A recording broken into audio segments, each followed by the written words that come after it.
ఒకప్పుడు ఉద్యోగం వచ్చాక దాని తర్వాత ఇల్లు కొంటారు. కానీ ఇప్పుడు పరిస్థితి చాలా మారిపోయింది. ఎందుకంటే ఇప్పుడు ఇల్లు కొనాలంటే మినిమమ్ టు మినిమమ్ 30 ఇయర్స్ వరకు ఉద్యోగం చేస్తూ, సేవింగ్స్ చేస్తూ కొనాలి. సో, ఒక్కొక్కప్పుడు కొనకపోవచ్చు కూడా.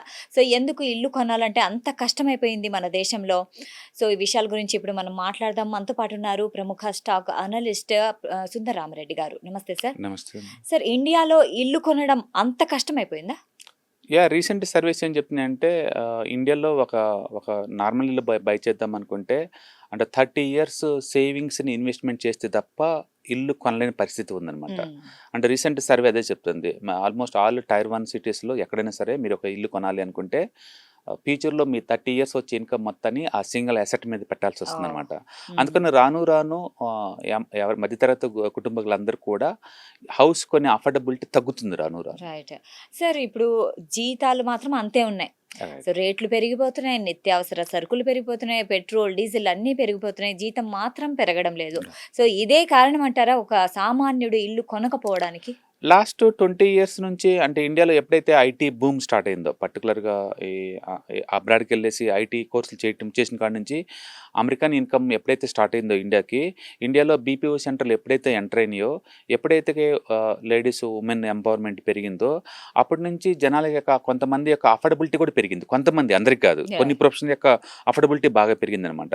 ఎగ్జాంపుల్ ఐటీ చూసుకోండి. హుహు. అండ్ వాటి అఫోర్డబిలిటీ బాగా పెరిగింది వాళ్ళకి. హుహు. అందుకని ఒక వర్గం వాళ్ళ అఫోర్డబిలిటీని చూసుకొని ఇంక అందరికీ పెంచడం బిగిన్ చేశారనమాట. హుహు. ఓకే. ఇప్పుడు హైదరాబాద్‌లో చూసారనుకోండి, మనం ఒక డబుల్ బెడ్‌రూమ్ కొనాలనుకుంటే ఒక యావరేజ్ లొకేషన్‌లో చూసుకుంటే ఎనీవేర్ బిట్వీన్ 80,00,000 నుంచి 1,00,00,000 దాకా ఉంది. హుహు. 18,00,000 to 1,00,00,000 అంటే యావరేజ్ సాలరీ మనం చూసామనుకోండి, అది 20,000 అది యావరేజ్ మీద అన్ని ప్రొఫెషన్స్ మనం లెక్కేసుకుంటే. రైట్. అవును. ఓకే. ఐటీలో మేబీ ఒక 50,000, 60,000 అలా ఉండొచ్చు. హ్మ్. హ్మ్. ఈవెన్ మన సాలరీ పర్ మంత్ 1,00,000 అనుకున్నా, హ్మ్. అంటే ఖర్చులు పోను నెలకు 50,000 మిగులుతుందనుకున్నా, హ్మ్. ఎన్ని 50,000 సేవ్ చేస్తే ₹1,00,00,000 హౌస్‌ని అఫోర్డబిలిటీ వస్తుందండి. ఎగ్జాక్ట్‌లీ.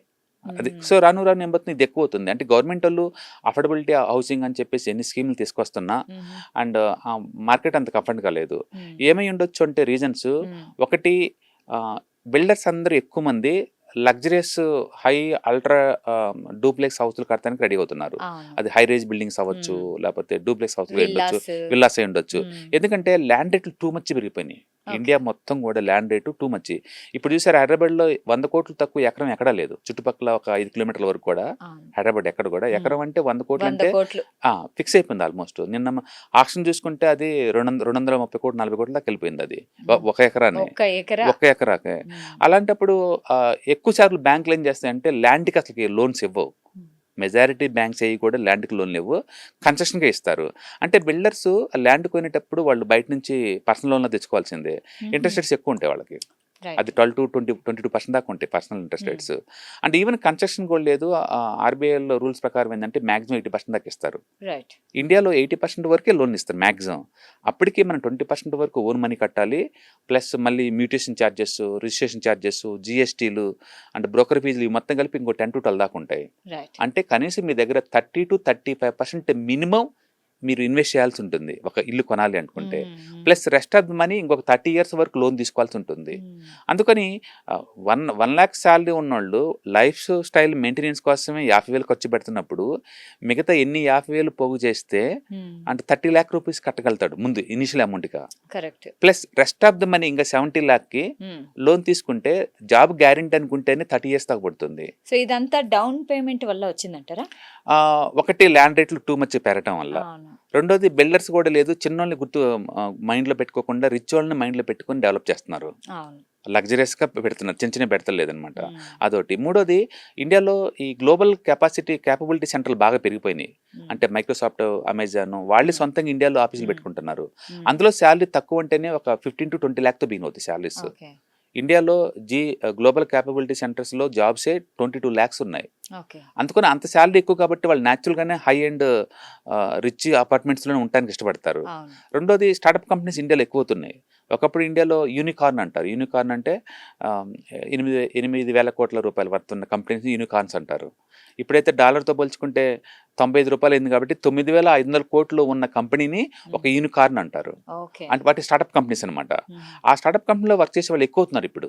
ఒకప్పుడు ఇండియాలో 2-3 ఉండేవి, ఇప్పుడు వందల్లో ఉన్నాయి, వందల్లో ఉన్నాయి. వందల్లో అవును. ఉన్నాయి. ఉమ్, అందుకని ఆ స్టార్ట్అప్ కంపెనీస్లో అందరి ఎంప్లాయీస్కి ఉమ్, ఎంప్లాయీ స్టాక్ ఆప్షన్స్ ఇస్తారు కంపెనీ వాళ్ళు. ఓకే. అది లిస్టింగ్ వచ్చినప్పుడు ఏంటంటే ఒక కంపెనీలో 100 మంది కోటీసులు తయారవుతున్నారు ఉమ్, లిస్టింగ్ వచ్చినప్పుడు. ఓకే. ఇప్పుడు స్విగ్గీ కావచ్చు, జొమాటో కావచ్చు, పేటిఎం కావచ్చు, ఒక్కొక్క కంపెనీలో 100 మంది ఎంప్లాయీస్కి స్టాక్ ఆప్షన్స్ ఇచ్చారు. లిస్టింగ్ అవ్వగానే వాళ్ళందరూ అమ్ముకున్నారు, కోట్లు సంపాదించుకున్నారు. అందుకని ఎంప్లాయీస్ అందరూ ఓనర్ లాగా మారిపోతున్నారు. రైట్. వీళ్ళని దృష్టిలో ఉంచుకొని బిల్డర్స్ అందరూ లేదు లగ్జరీ అపార్ట్మెంట్లు కడుతున్నారు. ఒకప్పుడు అఫోర్డబిలిటీ హౌసింగ్ 50% వాటా ఉంది మార్కెట్లో, ఇవాళ 50% లగ్జరీస్ అపార్ట్మెంట్లు అమ్ముడుపోతున్నాయి. ఓకే. అందుకని మార్కెట్ అంతా లేదు, లగ్జరీస్ కల్లా వెళ్ళటం వల్ల ఆ, చిన్నోళ్ళకి సామాన్యులకి ఆ. అందుబాటు రేట్లు ఎక్కడ లేవు ఎక్కడ అండి, లేవు. ఎక్కడ లేవు. ఉమ్. అండ్ రెండోది లోన్స్ చాలా కాస్ట్లీ అయిపోయినాయి, హౌసింగ్ లోన్స్. అదే నేను అడుగుతున్నాను. యా ఇప్పుడు అంటే ఇప్పుడు ఒక హౌస్‌కి ఈఎంఐ కట్టాలనుకోండి ఆ. లోన్‌లో. సో, ఆ ప్రభావం కూడా ప్రజలపై ఎంత ఉంటుంది? డెఫినెట్‌గా. ఎందుకంటే అబ్రాడ్‌లో అనుకోండి టోటల్ సాలరీలో 10-15% వరకే ఈఎంఐ లాగెళ్తాయి హ్మ్. హౌసెస్‌కి. హ్మ్. ఇండియాలో అలా కాదండి, మోర్ ఆ. దెన్ 70-80 దాకా పోతుంటాయి. ఓహ్! ఒక ₹1,00,00,000 ఇల్లు మనం తీసుకున్నాం అనుకోండి, అందులో మనం 30% కట్టినా 70% లోన్ తీసుకున్నాం అనుకోండి, అవును. అంటే 70 లాక్ లోన్ తీసుకున్నారు కదా, హ్మ్. మనం ఎవ్రీ మంత్ 60,000 వరకు కట్టాలి 30 ఇయర్స్ వరకు. ఓహ్ గాడ్! ఒక పర్సన్‌కి టోటల్ సాలరీ 1 లాక్ అనుకుంటే మొత్తం అందులో పోతుంది దీనికే గదా! పోతుంది. ఇద్దరు కపుల్స్ ఇంకేం వర్క్ చేసే కపుల్స్ ఎంతమంది ఉంటారు ఇండియాలో? అవును. అందుకని హ్మ్. లోన్స్ కూడా కొంచెం కాస్ట్‌లీ ఉన్నాయి అబ్రాడ్‌తో హ్మ్. పోల్చుకుంటే ఇక్కడ. హ్మ్. అండ్ ల్యాండ్ రేట్లు చాలా ఎక్కువ ఉన్నాయి. హ్మ్. అండ్ ఇంటీరియర్ డెకరేషన్ అయ్యాన్ని ఇవన్నీ లగ్జరీస్‌గా అయిపోతుంది. ఓకే. రెండోది ఏంటంటే ఎంతో కష్టపడి సంపాదన అంత లేదు. ఇల్లు అని పేరు పెట్టేసి మనీ అంతా ఒక సింగిల్ అసెట్‌లోనే బ్లాక్ అయిపోతున్నాయి. ఈఎంఐకెళ్ళిపోతుంది. ఆ! బ్లాక్ అయిపోతున్నాయి. ఓకే. వీటన్నిటి వల్ల ఏంటంటే రాను రాను అఫోర్డబిలిటీ తగ్గుతుందనమాట. ఓకే. యంగ్ జనరేషన్ ఉందనుకోండి. వీళ్ళు ఇప్పుడు సొంత ఇంటి కల వాళ్ళకి ఇప్పుడు నెరవేరుతుందా? లేదా? ఒకటి యంగ్ జనరేషన్స్ వాళ్ళు చాలా ఇంటెలిజెన్స్ అండి. వాళ్ళు అన్నీ అబ్జర్వ్ చేస్తున్నారు. అంటే మిగతా జనరేషన్‌తో పోల్చుకుంటే ఈ జనరేషన్ వాళ్ళకి అంటే ఫైనాన్షియల్ కాన్షియస్ చాలా ఎక్కువ. హ్మ్. అవును. అందుకని కెరీర్ పరంగా ఎంత దూరమైనా ట్రావెల్ చేస్తారు. హ్మ్. ఇంతకుముందంటే మా లొకేషన్‌లో జాబ్ వస్తే చేస్తాను లేకపోతే లేదనేవాళ్ళు. ఇప్పుడు హ్మ్. అలా కాదు. అమెరికా అనొచ్చు, యూరప్ కావచ్చు, కెనడా ఎక్కడ పోయినా వర్క్ చేసేయడానికి రెడీగా ఉన్నారు. అందుకని వాళ్ళు గ్లోబల్ సిటిజన్స్ వాళ్ళు బేసికల్‌గా. అవును. అందుకని ఒక చోట అసెట్ కొని లాక్ అవ్వటం వాళ్ళకి ఇష్టం ఉండదు. మొత్తం డబ్బంతా ఒకే అసెట్‌లో పెట్టి లాక్ అవ్వటం వాళ్ళకి ఇష్టం ఉంటలేదు. హ్మ్. అందుకే రెంటల్‌కే వాళ్ళు ఉండటానికి ఇష్టపడుతున్నారు ఎక్కువ జనరేషన్ అంతా. ఓకే. అంటే వాళ్ళ ఫైనాన్స్‌లో ఆల్రెడీ ఐడియా ఉంది కాబట్టి ఎక్కువ స్టాక్స్ ఇన్వెస్ట్‌మెంట్ చేసుకుంటూ వెళ్ళిపోతున్నారు. ఓకే. అఫోర్డబిలిటీ వచ్చిన తర్వాతనే ఇల్లు కొంటున్నారు. కాబట్టి హ్మ్. ఒకప్పటితో పోల్చుకుంటే ఇప్పుడున్న యంగ్ జనరేషన్ చాలా వెల్ ప్లాన్డ్ అండ్ చాలా ముందు చూపుతోనే బిహేవ్ చేస్తుంటే అనుకోవచ్చంట మనం. ఓకే. అయితే సార్ ప్రభుత్వం అందిస్తున్న హౌసింగ్ స్కీమ్ ఎంతవరకు ఉపయోగపడుతుంది? అవన్నీ అఫోర్డబిలిటీ హౌసింగేనండి. అవి ఏందంటే హ్మ్. ఏమి లేకుండా వైట్ కార్డ్ ఉండి చిన్న చిన్న పొలిటికల్ లీడర్ చుట్టూ తిరిగే వాళ్ళకైతే యూజ్ అవుతాయేమో గానీ, జాబ్ చేసుకునే మధ్యతరగతులకి ఆ స్కీమ్స్ ఏమీ అందవండి. ఏమీ అందవు. అవేమి అందవు. హ్మ్. వీళ్ళందరూ ఓన్ డబ్బులతోటి కొనుక్కోటి లోన్ తీసుకొని తీసుకోవటమే అంతే. హుహు. అందుకని వాళ్ళకి ఓకే. మధ్యతరగతులకి ఇలాంటి బెనిఫిట్ ఏమి అందవండి. ఓకే. అయితే సార్ ఇప్పుడు ఇల్లు కొనడం కంటే ఇలాంటి పరిస్థితుల్లో ఇన్ని కోట్ల రూపాయలు పెట్టి కొనడం కంటే రెంట్‌కు ఉండడమే బెటర్ అనేసి పరిస్థితి వచ్చిందంటారా? ఒకటి అందులో ఎంతో కొంత కంఫర్ట్ కూడా ఉంది. రెండోది అఫోర్డబిలిటీ ఎలాగూ లేదు కదా! హ్మ్. అలా తీసుకోవటం బెటర్. ఏదైనా హుహు. సరే అంటే ప్లాన్ చేసుకోవటం బెటర్. హ్మ్. ఆహ్, ఏది మంచి ఐడియల్ టైమ్ అనేది మనం చెప్పలేం. Person to persons financial requirement entirely హ్మ్. డిఫరెంట్‌గా ఉంటాయి కాబట్టి. హ్మ్. అండ్ ఒకటి మీకు హౌస్ కావాలనుకున్నారనుకోండి, ఫస్ట్ మీరు ఎక్కడ సెటిల్ అవుదాం అనుకున్న క్లారిటీ ఉంటే బావుంటుంది. హ్మ్. కెరీర్ 20లో ఉన్నప్పుడు ఎక్కడ సెటిల్ అవుతామో మనకే తెలీదు. అవును. తెలీదు. అందుకని ఫ్యామిలీ వచ్చిన తర్వాత ఆలోచించుకోవడం నిర్ణయం ఓకే. తీసుకోవడం బెటర్ అనమాట. అందుకని తొందరపడి ఆ ఏజ్‌లో తీసుకోవద్దు. అని అనుకోవటం ఏంటంటే 35లో మంచి ఐడియా వస్తుంది ఎక్కడ హ్మ్. సెటిల్ అవ్వాలనేది. హ్మ్. అప్పుడు డిసిషన్ తీసుకోవటం బెటరు. హ్మ్. రెండోది 50% ఇనీషియల్ మార్జిన్‌లా కట్టేలాగా ఉంటేనే బావుంటుంది. హ్మ్. మరీ మొత్తం లోన్‌లా తీసుకోకుండా ఒక 50% వరకు తీసుకోవటం బెటరు. ఓకే. అయితే ఇప్పుడున్న పరిస్థితిలో ఇల్లు కొనడం మంచిదా? లేకుంటే కొన్ని రోజులు ఆగాలా? నేను అది depending upon the person requirements అనమాట. నేను చెప్తున్నా హ్మ్. కదా! లైఫ్ సైకిల్‌లో ఎక్కడున్నాడు? హుహు. ఎంత మనీ ఉంది? హ్మ్. అఫోర్డబిలిటీ ఉందా? లేదా? హ్మ్. వీటన్నిటి మీద డిపెండ్ అవుద్దనమాట. హ్మ్. ఇండియా వరకు ఏంటంటే రెంటల్ ఇల్లు చాలా తక్కువ అబ్రాడ్‌తో కంపేర్ చేస్తే. హ్మ్. ఇప్పుడు అబ్రాడ్‌లో అనుకోండి అంటే 5% దాకా రెంటల్ ఇల్లు ఉంటదక్కడ. ఓకే. 5% అంటే హ్మ్. అక్కడ బ్యాంక్‌లో డిపాజిట్ చేసినా 5% వస్తుంది. హ్మ్. అండ్ రెంట్‌కిచ్చినా 5% దాకా వస్తుంది. ఓకే. కాబట్టి అక్కడ ఇల్లు కొన్ని రెంట్‌కిస్తే అర్థం ఉంది. హ్మ్. లేదా బ్యాంక్ దగ్గర లోన్ తీసుకొని ఇల్లు రెంట్‌కిచ్చినా అర్థం ఉంది. అవును. ఎందుకంటే దాన్ని రీప్లేస్ అవుతుంది కాబట్టి. అవును. ఇండియాలో అలా కాదు. హౌసింగ్ లోన్ తీసుకోవాలంటే మీకు ఆల్‌మోస్ట్ 7-8% అవుతుంది. హ్మ్. అంటే రెంటల్ ఇల్లు ఇక్కడ 2-3% కన్నా ఎక్కువ ఉండదు. ఓకే. కాబట్టి హ్మ్. ఓనర్‌లు కూడా సఫర్ అవుతున్నారు. సరే. అంత కాస్ట్‌లీ పెట్టి ఇల్లు కొని హ్మ్. మాకంత రెంట్ గిట్టుబాటు అవ్వట్లేదు. ఎందుకంటే ఇక్కడ లోన్ ఏమో 7-8%, ఈల్డేమో 2-3% ఉంది. రైట్. కాకపోతే ఇండియాలో land price appreciation every year average మీద ఒక 5-10% ఉంటుంది, డిపెండింగ్ అపాన్ ద లొకేషన్ బట్టేసి. ఓకే. ఓకే. వాటి వల్ల సర్వే అవుతున్నారు తప్ప రెంటల్ ఈల్డ్ పెట్టేది ఖచ్చితంగా కాదు. రైట్. కాబట్టి యూత్ ఎవరన్నా ఇల్లు కొనాలని థాట్ ఉన్నప్పుడు ఫస్ట్ రెంట్కే ఉండేసేసి అమౌంట్ కొంత సేవ్ సేవ్ చేసుకొని చేసుకోండి. మీకు 30-50% వరకు అమౌంట్ అనుకుంటే లోన్ తీసుకొని మనం తీసుకోవచ్చు, తప్పేం లేదు. ఓకే. బట్ కెరీర్ స్టార్టింగ్లో కొనాల్సిన అవసరం లేదు, ఓకే. అంత ఎమోషనల్ పోవాల్సిన అవసరం కూడా లేదు. మ్మ్. ఒకప్పుడు ఏంటంటే అది అటాచ్మెంట్ ఉండేది, హౌస్ అంటే ఒక సెంటిమెంటల్, ఒక ఫ్యామిలీ కానీ. బట్ మోడర్న్ ఏజ్లో కెరీర్ పరంగా ఎక్కడెక్కడ పోతారో వాళ్ళకే తెలియదు. రైట్. ఒక ఫిక్స్డ్ ఏరియాలో తీసుకొని అది మళ్ళీ రెంట్కి ఇచ్చేసి వేరే చోట మూవ్ అవడం చాలా పెయిన్గా ఉంటుంది. కాబట్టి ఫస్ట్ ఎక్కడ సెటిల్ అవుతున్నారు క్లారిటీ వస్తే ఆ ఏరియాలో కంఫర్ట్గా ఉండొచ్చు. ఓకే. అయితే ఇప్పుడు సిటీస్‌లో చూసుకుంటే మీరన్నట్లు కోట్లలో ఉంది. ఎకరాలంటేనే ఇన్ని కోట్లు అవును. ఉంది. అవును. ఇప్పుడు ఇల్లు కొనాలంటేనే చాలా భయం. కానీ అదే విధంగా ఇప్పుడు మనము పల్లెటూర్లలో తీసుకోవడం బెటర్ అంటారా ఇల్లు? ఇట్స్ నేను చెప్పాను కదా, మీరు ఎక్కడ రిటైర్మెంట్ అవుతారని దాన్ని పెట్టేసేసి. మ్మ్. సపోజ్ మనం ఒక ఐడియల్ పర్సన్ 60 ఏజ్లో రిటైర్మెంట్ అవుతారు అనుకున్నాడు అనుకోండి, తర్వాత 30 ఇయర్స్ సర్వే అవ్వాలి కదా. మ్మ్. ఆ 30 ఇయర్స్ పల్లెటూరులో ఉండాలని అన్న ఆలోచన అనుకుంటే పల్లెటూరులో అవ్వచ్చు. మ్మ్. బట్ ఆ ప్లేస్లో మళ్ళీ మీ కిడ్స్కి ఎడ్యుకేషనల్ ఇన్స్టిట్యూషన్స్ ఉండాలి, హాస్పిటల్స్ ఉండాలి, హెల్త్ కేర్, లైఫ్ స్టైల్ కొంచెం బాగున్న ప్లేస్ అయితే పర్వాలేదు. బట్ సిటీస్లో అయితే అవన్నీ ఉంటాయి. రైట్. అందుకని ఒకవేళ సిటీలో అఫోర్డబులిటీ లేదనుకుంటే టైర్ 2 సిటీస్, మీరు అన్నట్టు టైర్ 3 సిటీస్లో మ్మ్. చేసుకోవచ్చు, సపరేట్గా చేసుకోవచ్చు. దొరకవచ్చు అనమాట. ఆ ఓకే. ప్లేస్కి వెళ్ళిపోవచ్చు. అందుకని అపార్ట్మెంట్లు ఐడియల్గా బాగుంటాయా, లేకపోతే పల్లెటూరులో ఇండిపెండెంట్ హౌస్లో బాగుంటాయి ఇలా అన్నప్పుడు మీకు కంఫర్ట్ ఎక్కువ ఉంటే పల్లెటూరులో అయ్యే తక్కువ ఉంటాయి. ఎందుకంటే అఫోర్డబిలిటీ బాగుంటుంది అండ్ ఇండివిజువల్ హౌస్లు దొరుకుతాయి, బాగుంటుంది. But what about the life style? మ్మ్. ఎందుకంటే అటు కొంతమంది వర్కర్ల చేత వర్క్ చేయించుకుంటారు ఇంట్లో. సిటీస్లో రెడీమేడ్గా దొరుకుతారు, మ్మ్. పల్లెటూరు దొరకపోవచ్చు కదా, లైఫ్ స్టైల్ అలాంటి లైఫ్ స్టైల్ రైట్. ఉండకపోవచ్చు. అవును. మ్మ్. రెండోది వీకెండ్స్లో మీరు అటు ఇటు టూర్లు వెళ్ళే బ్యాచ్ అనుకోండి, అవును. సిటీలో కంఫర్ట్గా ఉంటుంది. రూరల్ ఇండియాలో అలాంటి లైఫ్ స్టైల్స్ ఏమి ఉండవు కదా. కాబట్టి ఒక్కొక్క ప్లేస్లో ఒక్కొక్క కంఫర్టబిలిటీ ఉంటుంది. అండ్ ఇట్స్ ఆల్ అబౌట్ మీకు ఎలాంటి లైఫ్ స్టైల్ కావాలని క్లారిటీగా అనుకుంటే రిటైర్మెంట్కి అలా ప్లాన్ చేసుకోవచ్చు. మ్మ్. అయితే ఇప్పుడు వచ్చే 5-10 ఏళ్లలో హౌస్ రేట్లు ఇంకా పెరిగే ఛాన్సెస్ ఉన్నాయా? ఇంకా ఎక్కువే అవుతది. ఇండియాలో మ్మ్. వరకు తగ్గే ఛాన్స్ లేదు. ఎందుకంటే ఒకటి అంటే పాపులేషన్ చాలా ఎక్కువ. అవును. రెండోది ఈ గ్లోబల్ క్యాపబిలిటీ సెంటర్స్ వచ్చిన కాడి నుంచి లేదు. మ్మ్. లగ్జరీస్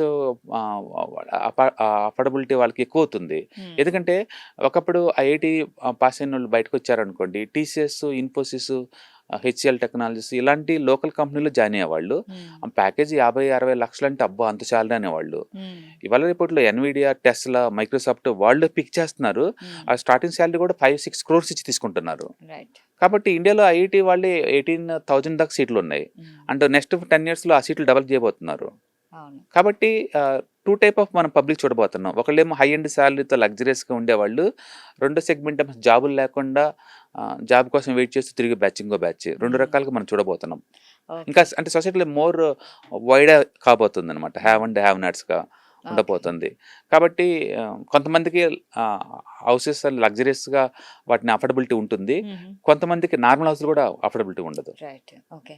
అయితే చివరిగా ఇప్పుడు ఇల్లు కొనాలి అనే కళ ఇప్పుడు కరెక్టేనంటారా? లేకుంటే అది ఓన్లీ ఆర్థిక భారం అని అంటారా? అఫోర్డబిలిటీ లేకుండా కోరుకోవటం కూడా దురాలోచన కింద లెక్కే. మ్మ్. ఎందుకంటే అందరికీ ఇల్లు కావాలని కోరుకోవడం తప్పేం లేదు. మ్మ్. What about the affordability? అది చూసుకోవాలి. అది చూసుకోవాలి. రెండోది మీకు జాబ్ కంఫర్ట్ ఉందో లేదో చూసుకోవాలి. జాబ్ మ్మ్. దగ్గరలో ఉంటే మీకు అది కంఫర్టబుల్గా ఉంటుంది. మ్మ్. తక్కువ రేటుకి వస్తుందని చెప్పేసి అవుట్స్కట్స్ లెవెల్ 50 కిలోమీటర్ల దూరంలో మన హౌస్ తీసుకున్నాం అనుకోండి, రోజు జర్నీస్ చేసుకుంటూ రాలేం చేయలేం. కదా, అంత ఈజీ కాదు మ్మ్. కదా. అందుకని మల్టిపుల్ ఫ్యాక్టర్స్ మనం కన్సిడరేషన్ చేసుకోవాలి. మ్మ్. అదే టైంలో మనం ఉన్న ఏరియాలో స్కూల్ ఎడ్యుకేషన్ ఉండాలి, మన పిల్లలకి అఫోర్డబిలిటీ ఉండడం కోసం. మ్మ్. హెల్త్ కేర్ ఫెసిలిటీస్ ఉండాలి, ఎంటర్టైన్మెంట్ ఉండాలి, ఇవన్నీ ఉండి మనకు అందుబాటులో రేట్లు ఉండాలి. కాబట్టి అవును. మల్టిపుల్ ఫ్యాక్టర్స్ మనం అనలైజ్ చేసి తీసుకోవాల్సి ఉంటుంది.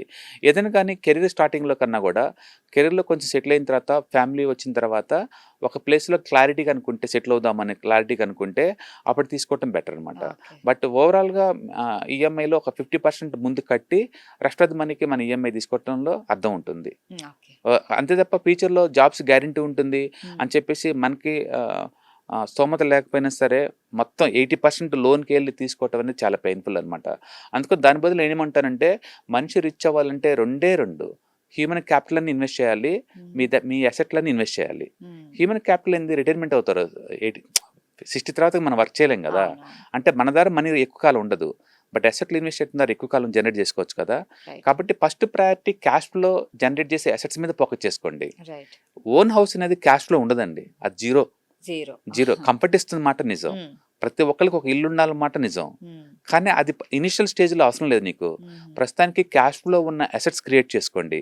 ఆ అసెట్స్ బిగిన్ అయిన తర్వాత ఈ డబ్బులతో ఈఎంఐ కట్టుకుంటే హౌస్లు కొనుక్కోండి. ఎగ్జాక్ట్లీ ఏదైనా చాలా బాగా కంఫర్ట్గా ప్లాన్గా చేసుకోవడం చాలా important. Okay thank you so much sir. Right. అంటే చాలా బాగా చెప్పారు. ఎందుకంటే ఇప్పుడు అంటే ఈ తరం యువత ఉద్యోగంలో చేరగానే హర్రీ బరిగా ఇల్లు కొనాల్సిన అవసరం లేదు.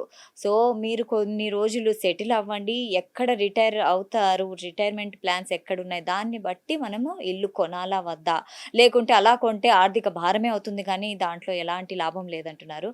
సో ఇది వాటి కార్యక్రమం. మరో కార్యక్రమంలో మళ్ళీ కలుద్దాం. అంటిల్ దెన్ కీప్ వాచింగ్ సాక్షి టీవీ. సాక్షి టీవీ ప్రసారాలను నిలిపివేయటం చట్టరీత్యా నేరం. సాక్షి టీవీ ప్రసారాల కోసం మీ స్థానిక కేబుల్ ఆపరేటర్ను వెంటనే సంప్రదించండి. డిటిహెచ్లో ఇంటర్నెట్లో కూడా సాక్షి టీవీ ప్రసారాలను వీక్షించవచ్చు.